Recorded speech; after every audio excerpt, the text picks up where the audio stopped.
Selamat siang kepada Bapak Wahidin dan selamat siang kepada rekan-rekan sekalian. Perkenalkan kami dari kelompok 1 dan kelompok 2. Kami beranggotakan Adini, Anissa, Cika, Citra, Dania, Evira, Evi, Fajar, Fani, dan juga Hana. Di sini kami berkolaborasi untuk mempresentasikan mengenai UBD sebagai kerangka kerja kurikulum. Jadi Understanding by Design ini merupakan model pengembangan kurikulum yang menggunakan desain mundur atau yang biasa dikenal dengan backward design. Kalau menurut Wiggins dalam Overview of UBD and the Design Template, itu ada 3 tahap perancangan Understanding by Design. Tahap yang pertama, mengidentifikasi hasil yang diinginkan. Tahap kedua, menentukan bukti penilaian. Dan tahap ketiga, merencanakan pembelajarannya. Mari kita bahas dari tahapannya. Nah, setiap tahapan itu pasti berelasi. Setiap tahapan pengembangan kurikulum dengan kerangka UBD pada tahap 2 ini terkait dengan bukti penilaian. Nah, tahap ini merupakan tahap untuk memvalidasi kalau peserta didik itu telah mencapai tujuan pembelajaran yang diinginkan. Dengan kata lain, pada tahap ini guru dapat menentukan indikator atau tolak ukur keberhasilan peserta didik.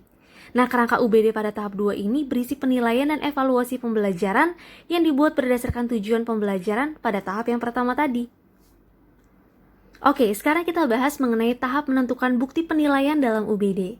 Guru itu bisa menentukan tolak ukur keberhasilan peserta didik lewat asesmen atau penilaian. Bentuk asesmen itu ada asesmen formatif dan juga sumatif.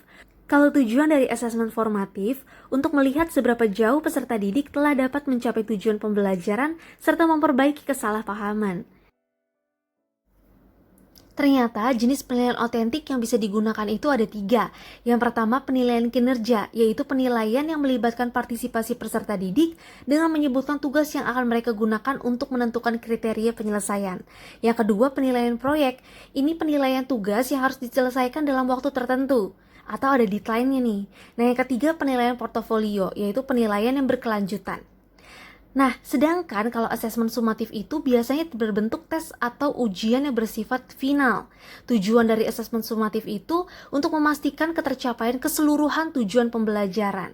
Dan ini dilakukan sekaligus untuk 2 atau lebih dari tujuan pembelajaran itu sendiri. Oke, selanjutnya, berdasarkan template Understanding by Design pada tahap kedua ini, itu ada perbedaan antara 2 tipe penilaian, yaitu Performance Task dan juga Other Evidence. Kalau performance task itu tugas kinerja yang dapat ditujukan oleh peserta didik sebagai bukti telah mencapai pemahaman yang diinginkan. Kalau other evidence itu bukti lain yang bisa digunakan dan dikumpulkan untuk membangun pemahaman. Kemudian di sini ada 6 aspek yang dapat digunakan sebagai bukti kalau seorang peserta didik itu sudah memahami dalam pendekatan UBD. Yang pertama, explanation atau menjelaskan. Yang kedua, interpretation atau menginterpretasikan. Yang ketiga, mengaplikasikan. Yang keempat, memiliki sudut pandang. Yang kelima, empati. Dan yang keenam, pengetahuan pribadi. Di sini kami juga melengkapi dengan contoh penerapan berdasarkan Determining Evidence of Assessment. Teman-teman bisa melihat tabelnya di samping, dan berdasarkan hasil diskusi kelompok 3, penerapan perancangan pembelajaran hasil Determining Evidence of Assessment itu dicontohkan penerapannya dari pembelajaran matematika materi sistem persamaan linear 2 variabel di kelas 8 SMP. Pada tabel itu dijelaskan tahap 2 yaitu menentukan bukti assessment, tugas kinerja atau performance task dan juga bukti lainnya. Sekian presentasi kami kelompok 1 dan kelompok 2. Atas perhatiannya Bapak Wahidin dan rekan-rekan sekalian kami mengucapkan banyak terima kasih.